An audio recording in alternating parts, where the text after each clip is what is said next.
సత్యమును జీవమును ఆధారము నీ వాక్యము నా త్రోవకు.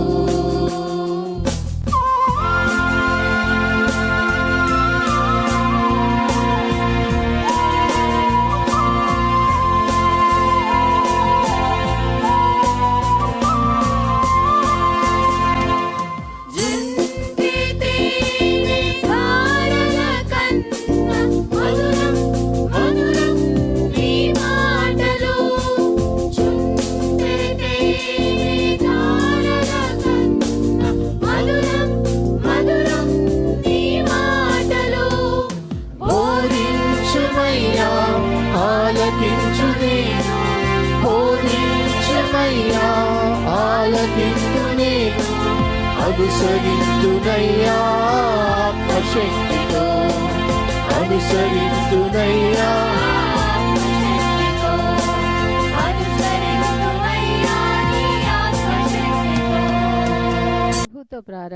ప్రభుతో ప్రారంభం అనే ఆధ్యాత్మిక అనుదిన ప్రార్థనా కార్యక్రమానికి ప్రేమతో మిమ్మల్ని ఆహ్వానిస్తూ ఉన్నాం.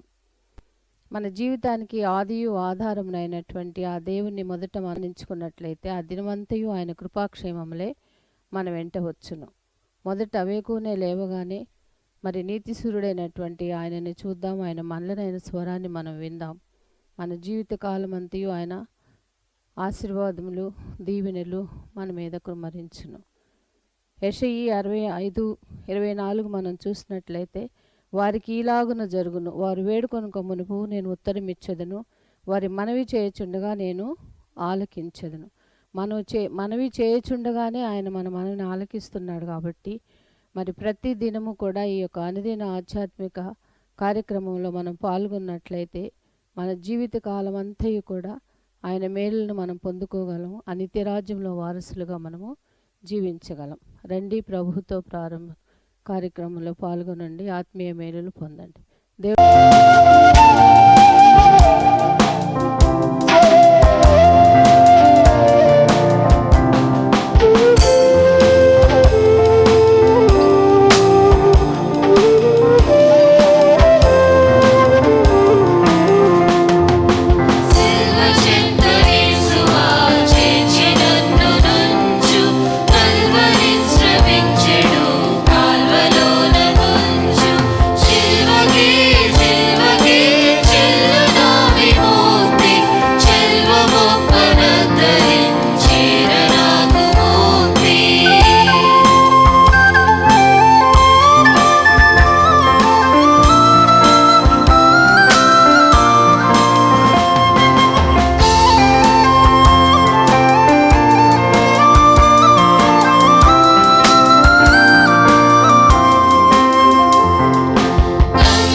క్రీస్తునందు ప్రియమైన దేవుని సంగమా, మరొక నూతన దినమును దేవుడు మనకు అనుగ్రహించాడు.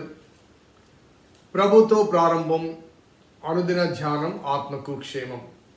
ఈ క్షేమకరమైన ఆధ్యాత్మిక వర్తమానములు అనుదినము మనము ధ్యానం చేస్తుండగా ఆత్మదేవుడు మనతో మాట్లాడుతున్నాడు, మన హృదయాలకు సెద తీరుస్తున్నాడు, సంతోషాన్ని ఆనందాన్ని తిరిగి పునఃస్థాపిస్తున్నాడు. మరి మధ్యకాలంలో కొంత వ్యధ చెందిన మాట వాస్తవం. కొంతమంది ప్రియులు తమ ఆత్మీయులను కోల్పోయారు. మరి సంఘము కొంత వేదనకర అనుభవాల గుండా ప్రయాణం చేసింది. దేవుడు ఆ చీకటిలోంచి వెలుగును ఉదయింపచేయాలని కోరుకుంటూ మరొక ప్రాతకాల సమయంలో ప్రభుతో ప్రారంభించుటకు మిమ్మల్ని ప్రేమతో ఆహ్వానిస్తున్నాను. రండి, ప్రార్థన పరంగా ఈ ధ్యానాన్ని ప్రారంభిద్దాం. ప్రార్థన చేద్దాం. కృపగల దేవా, దయగల తండ్రి, మీ పాదములకు స్తోత్రము చెల్లిస్తున్నాం నాయన. నీ ఉచితమైన దయా సంకల్పాన్ని బట్టి మమ్మల్ని ప్రేమించి ప్రోత్సహిస్తూ అనుదినము అనుగ్రహిస్తున్న సువర్తమానములు బట్టి ప్రభువాస్తుతులు చెల్లిస్తున్నా. మీ లేఖనాలు ధ్యానం చేస్తుండగా ప్రభువా, మాకు మా ఆధ్యాత్మిక ప్రయాణానికి అవసరమైన ఆధ్యాత్మిక మన్నాను మీరే పంచిపెట్టమని వేడుకుంటూ, ఆశతో మేము తేరి చూస్తుండగా ఆశగల ప్రాణాన్ని తృప్తిపరచమని, భారభరితమైన హృదయాలకు సేద తీర్చమని, ఆవరించిన చీకటిలోంచి వెలుగు ఉదయింపచేయమని మా రక్షకుడైన యేసు నామమున అడిగి వేడుకొంచున్నాం తండ్రి. ఆమెన్. స్నేహితులారా, నేటి కొరకు ఏర్పాటు చేయబడిన లేఖన భాగం సమూయేలు 2వ గ్రంథము 22వ అధ్యాయము 29వ వచనం. యెహోవా, నీవు నాకు దీపమై ఉన్నావు, యెహోవా చీకటిని నాకు వెలుగుగా చేయును. యెహోవా, నీవు నాకు దీపమై ఉన్నావు, యెహోవా చీకటిని నాకు వెలుగుగా చేయును. ఈ మధ్యకాలంలో మరి ఒక చీకటి అనుభవాల గుండా మనం ప్రయాణం చేశాం. గాఢాంధకారపు అనుభవాల గుండా మనం ప్రయాణం చేశాం. దావీదు జీవితంలో కూడా చాలా గాఢాంధకారపు అనుభవాలు ఉన్నాయి. మరి ఆయన సొంత బిడ్డలను తాను కోల్పోయాడు. బెత్షెబా ద్వారా కలిగిన ఆ ప్రథమ సంతానం కానీ, అమ్నోను కానీ, తామారు జీవితంలో కలిగిన చేదు కానీ, అబ్షాలోమును కోల్పోవడం కానీ, ఇవన్నీ కూడా ఒకటి కాదు, రెండు కాదు, చాలా చాలా చేదు అనుభవాలు దావీదు జీవితంలో చోటు చేసుకున్నాయి. సో ఈ అనుభవాల మధ్య తన జీవిత చివరి దినాల్లో తాను చెప్తున్న మాట, యెహోవా, నీవు నాకు దీపమై ఉన్నావు, యెహోవా చీకటిని నాకు వెలుగుగా చేయును, చీకటిని నాకు వెలుగుగా చేయును. అనగా నాలోని చీకటిని, నాలోని వ్యధను, నాలోని బాధను, నన్ను ఆవరించిన గాఢాంధకారమును దేవుడు నాకు వెలుగుగా చేస్తాడు. మనం 23వ కీర్తన తరచుగా ధ్యానం చేస్తున్నాం కదండి, గాఢాంధకారం అనే మాట. ఇంగ్లీష్ భాషలో ఆ వచనం ఎలా ఉందంటే, దో I walk through the shadow of the valley of death. Shadow of the valley of death. Walking through అనగా నేను ప్రయాణము చేయుచుండగా, దేని గుండా అనగా మరణపు నీడ కలిగిన లోయ గుండా ప్రయాణం చేస్తున్నాను. ఆ మరణపు అనగా సంచరించుచున్నానే ఆ ట్రాన్స్లేషన్ ఏమని భావిస్తుంటే, గాఢాంధకారములో నేను సంచరించినట్టే వాండరింగ్ అరౌండ్, అక్కడే నేను తిరుగులాడుతూ ఉన్నాను గాఢాంధకారములు అనే మాట. కానీ నిజంగా ఆ ఇంగ్లీష్ భాషలో దో I walk through, walking through. కొన్నిసార్లు మనము ఈ టనల్స్ గుండా వెళ్ళాల్సి వస్తుంది. ఈ నల్లమల్ల ప్రాంతంలో ఈ గుహల గుండా రైలు వెళ్తుంది. ఆ గుహల్లోనికి వెళ్ళినప్పుడు ఆ లోపలంతా చీకటిగా ఉంటుంది. ఒక 2-3 కిలోమీటర్లు వెళ్ళగానే అవతల ఇమ్మీడియట్గా వెలుగు వస్తుంది. సో అదే రీతిగా విశ్వాస జీవితంలో దేవుడు ఆ ప్రాణంలో కొన్ని చేదు అనుభవాలు అనుమతిస్తూ ఉంటాడు. వాకింగ్ త్రూ అనే మాట. అలాగే ఆ వాకింగ్ త్రూ అనే మాటలో ఇంకోటి ఏంటంటే, దో I walk through the shadow. The shadow అంటే ఏంటి? నీడ. The shadow of the valley of death.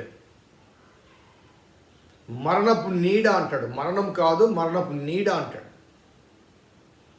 For example, ఒక ప్రమాదకరమైన జంతువు, ఒక స్నేక్ ఉందనుకోండి. ఫర్ ఎగ్జాంపుల్, పాము కాటేస్తుంది, కానీ పాము నీడ కనిపించినా మనం భయపడతాం. అది నీడ హాని చేయదు కదా, నీడ అది. అలాగే యేసుక్రీస్తు వారు మరణాన్ని జయింపచేసి ఆయనందు విశ్వసించిన విశ్వాసులకు ఆ మరణాన్ని ఒక నీడగా మార్చాడు. సో వాకింగ్ త్రూ అనగా ఆ మరణం గుండా మనం వెళ్తాం. మరణము గుండా మనం వెళ్తాం. ఎక్కడికి వెళ్తాం? వెలుగైన నీతి సూర్యుడి దగ్గరికి వెళ్తాం. సో విశ్వాస జీవితంలో మరణము తప్పనిసరి, ఎందుకంటే భౌతిక జీవితాన్ని చాలించాలి, మరణం తప్పనిసరి. కానీ ఆ మరణము గుండా మనం ప్రయాణం చేస్తాం. ఎక్కడికి వెళ్తామంటే మనకు తోడుగా ఉన్న ఆ దేవుని దగ్గరికి వెళ్తాం. కాబట్టి మరణంలో కూడా మనకు తోడుగా ఉండే దేవుడు. గాఢాంధకారపు లోయలో నేను సంచరించినా నేను అపాయంకు భయపడను. Though I walk through the valley shadow of the valley of death, I will fear no evil because you are with me. So that's our confidence. That was the testimony, that was the story of David. When he lost his own beloved, తన సొంత వారిని కోల్పోయినప్పుడు దావీదు యొక్క సాక్ష్యం అది. అందుకే ఆయన నీవు నాకు దీపమై ఉన్నావు, దీపమై ఉన్నావు. ఎవరు ఆయనండి? 119వ కీర్తన 105వ వచనంలో ఆ దీపం ఎవరంటే నీ వాక్యము నా త్రోవకు వెలుగునై ఉన్నది. సో నీవు నాకు దీపమై ఉన్నావంటే నీ వాక్యము నాకు దీపము. చీకటి మయమైన నా జీవిత అనుభవాల మధ్య నన్ను సెద తీర్చేది, నాకు వెలుగును కలిగింపచేసేది, తిరిగి నా జీవితం మీద ఆశను చిగురింపచేసేది నీ వాక్యం. తిరిగి నా జీవితం మీద ఆశను తిరిగింపచేసేది. ప్రభా నా చుట్టూ గాఢాంధకారం అలుముకుంది, వాట్ నెక్స్ట్ అనే భావన మధ్య దేవుని వాక్యము ఆ వెలుగును దిక్సూచిగా ఉంటుంది. అందుకే నీ వాక్యము నా త్రోవకు వెలుగును, నా జీవితానికి దిక్సూచిగా చుక్కానిగా ఉంటుంది. వాక్యం ఎవరు? ఆయన. కాబట్టి యెహోవా నీవు నాకు దీపమై ఉన్నావు అంటే ఆ దీపం ఎవరంటే దేవుని వాక్యం. వాక్యం ఎవరంటే యేసయ్య.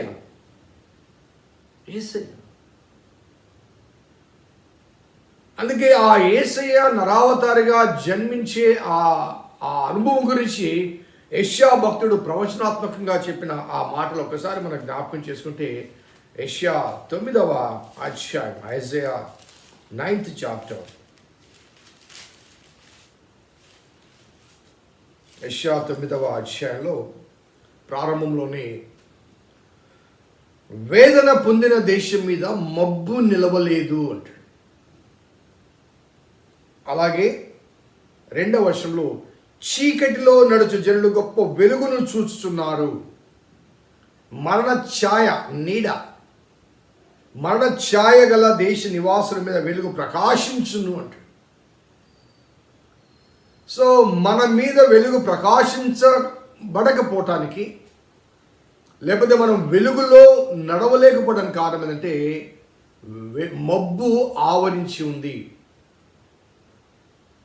ఒకసారి సూర్యకాంతి భూమి మీద ప్రసరించబడకుండా ఉండటానికి గల కారణం ఏంటంటే ఆకాశమంతా మేఘామృతమై ఉంటుంది, మబ్బు ఆవరించి ఉంటుంది. కాబట్టి ఆ మబ్బు వెలుగు కిరణాలు మన మీద పడకుండా ఆపుతుంది. ఆ వెలుగు కిరణాలు మన మీద పడకుండా ఆపుతుంది.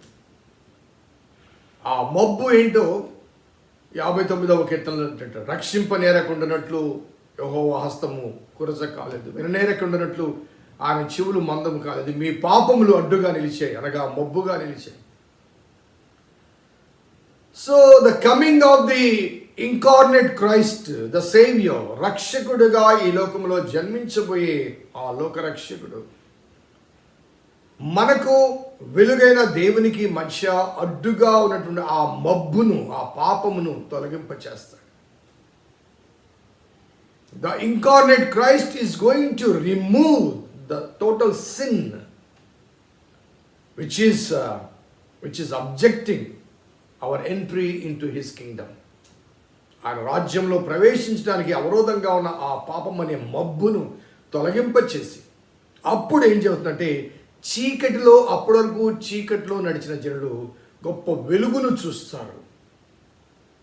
మరణ ఛాయ అనగా పాపం ఆజ్ఞాతిక్రమమే పాపము, పాపములో వచ్చే జీతం మరణం. కాబట్టి మరణ ఛాయ గల దేశ నివాసుల మీద వెలుగు ప్రకాశిస్తుంది.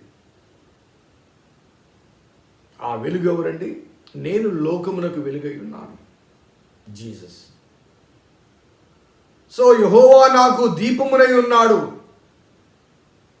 ఆయన నాకు వెలుగై ఉన్నాడు అనే ఈ మాటలు దావీదు చెప్పడానికి కారణమైతే తాను కూడా చీకటి గుండా ప్రయాణం చేసే చీకటి అనుభవాల మధ్య he could experience the presence of God even in spite of the darkest moments in his life. అతని జీవితంలో గాఢాంధకారపు అనుభవాలు వచ్చినప్పటికీ కూడా, మరణాంధకారపు అనుభవాలు వచ్చినప్పటికీ కూడా he could experience the presence of God.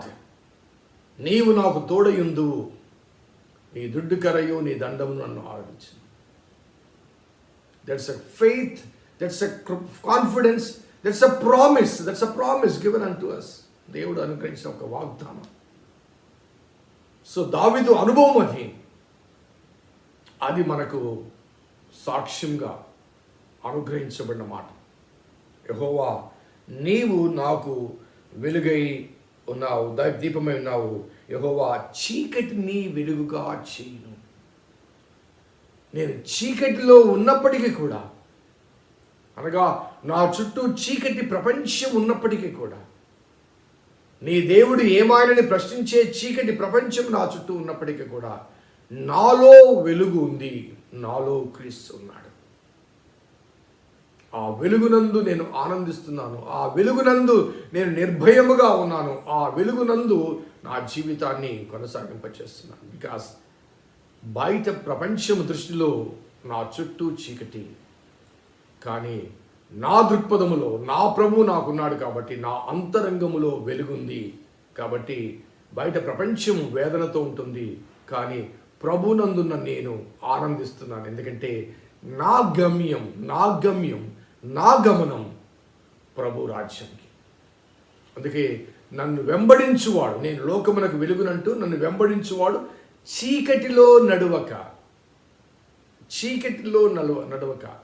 జీవపు వెలుగు కలిగిన వాడై ఉంటాడు. యోహాను సువార్తలో చాలా స్పష్టంగా చెప్తాడు.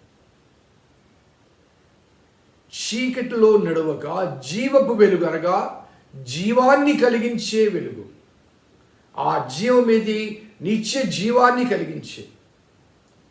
కాబట్టి దేవుడు నాకు దీపమై ఉండి నా మీద వెలుగును ప్రకాశింపచేసినప్పుడు ఆ వెలుగును నేను వెంబడించినప్పుడు ఆ వెలుగు నాకు జీవాన్ని, నిత్య జీవాన్ని అనుగ్రహిస్తుంది. ఆ వెలుగు నాకు జీవాన్ని, నిత్య జీవాన్ని ఇస్తుంది. సో మన జీవిత ప్రాణంలో we may be walking through the shadow. ఆ మరణం లేకుండా మరో ప్రపంచంలో ప్రవేశించలేము. అదే నేను ఆదివారం చెప్పాను. మరణం లేకుండా మరో ప్రపంచంలో ప్రవేశించలేము. మరో ప్రపంచంలో ప్రవేశించాలంటే ఈ ప్రపంచంలో మన జీవితం ముగించాలి. ముగింపే మరణం. అక్కడ ప్రారంభించాలి కాబట్టి మరణం శాపం కాదండి. విశ్వాస జీవితంలో మరణం శాపం కాదు, దీవెన. ఎందుకంటే ముగింపు లేని, దుఃఖము లేని, వేదన లేని, కన్నీరు లేని, ఆకలి లేని, అసలు ముగింపే లేని, మరణమే లేని ఆ ప్రపంచంలో ప్రవేశించాలంటే ఈ ప్రపంచం నుంచి విడిపించబడాలి. ఆ విడుదలే. కానీ ఆ విడుదలకు ముందు ఆ ప్రపంచాధినేత అయిన క్రీస్తును నాలో ప్రతిష్ఠించుకోవాలి. ఆయన రాజ్యంలో ప్రవేశించాలంటే ఆ రాజును నాలో ప్రతిష్ఠించుకోవాలి. అప్పుడు ఆ రాజు నా తండ్రి చేత ఆశీర్వదించబడిన వాళ్ళరా లోనికి రండు అంటూ స్వాగతిస్తాడు. So he extends an invitation to all those who invites the king of kings into their hearts. ఇంకొక మాటలో చెప్పాలంటే, నీవు జీవించి ఉండగా నీలోనికి ఆ రాజుల రాజును ఆహ్వానిస్తే, ఈ జీవితం ముగించిన తర్వాత ఆయన రాజ్యములోనికి రాజుల రాజు నిన్ను ఆహ్వానిస్తాడు. ఆయన చేత ఆహ్వానించబడాలంటే నీవు ఆయన్ను ముందుగా నీ హృదయంలోనికి ఆహ్వానించాలి. I must have a savior inside of my heart, so that my savior may redeem me from this world and makes me a citizen in his kingdom. ఆయన రాజ్యములో వారసులుగా, పౌరులుగా, పరలోక పౌరులుగా చేస్తారు. That's our faith.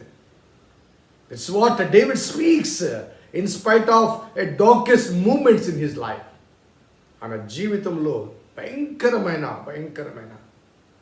చీకటి అనుభవాలు కలిగినప్పటికీ కూడా యెహోవా నాకు దీపమై ఉన్నాడు, యెహోవా నా చీకటిని నాకు వెలుగుగా చేస్తాడు. ఆ చీకటిని వెలుగుగా చేస్తాడు. మన జీవితాల్లో, మన ప్రియుల జీవితాల్లో కొందటి చీకటి అనుభవాల గుండా వారు ప్రాణం చీకటిలో వారు నిలిచి లేరండి. You must understand that. They are not remain in darkness, they are travelled through the darkness into the light. Though I walk through the shadow of the valley of death. ఎందుకంటే మరణాన్ని ముళ్ళును తుంచివేసాడు ఆయన. It is only a shadow left, not the substance.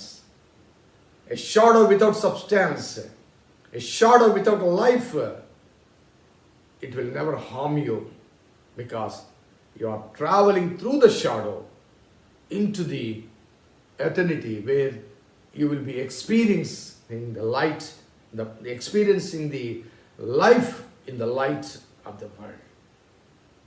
ప్రార్థించుదాం.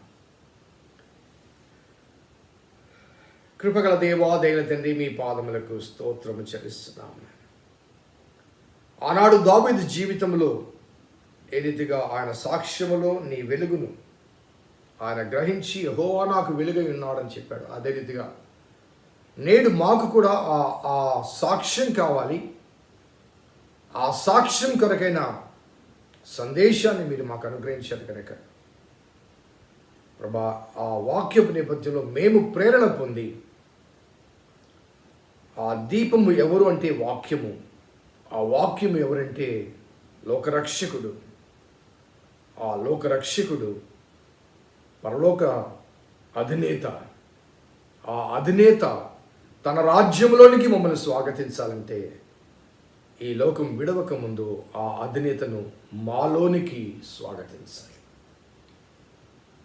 అలా వెళ్ళిన మా ప్రియుల గురించి చింతించకుండా మేము కూడా మా గడియ ఆసన్నమైనప్పుడు వెళ్ళాలి. కాబట్టి వెళ్ళక ముందు ఆ వెలుగైన క్రీస్తును నాలో మాలో నింపుకొని పయనించినట్లుగా మీ సహాయం దయచేయమని, మాతో మాట్లాడినది మీరు కనుక, మాకు ఏ వాక్యం అవసరమో అది మీకు తెలుసు కనుక దాన్ని బట్టి మీరు ప్రతిదినము మాతో మాట్లాడుతున్నారు కనుక సమస్త ఘనత, మహిమ, ప్రభావం మీకే ఆరోపిస్తూ మా రక్షకుడు, మా విమోచకుడు, సజీవుడైన యేసు నామమున అడిగి వేడుకొంచున్నాం తండ్రి. ఆమేన్. తండ్రి, కుమార, పరిశుద్ధాత్మ త్రియేక దేవుని దీవెన ఈ వాక్యం విన్న బిడ్డలకు, వాక్యాభిలాషులకు, వారి జీవిత సాక్ష్యానికి, సాదృశ్యాలకు సదా తోడేగాక. ఆమేన్. God bless you. దేవుడి దీవించును గాక.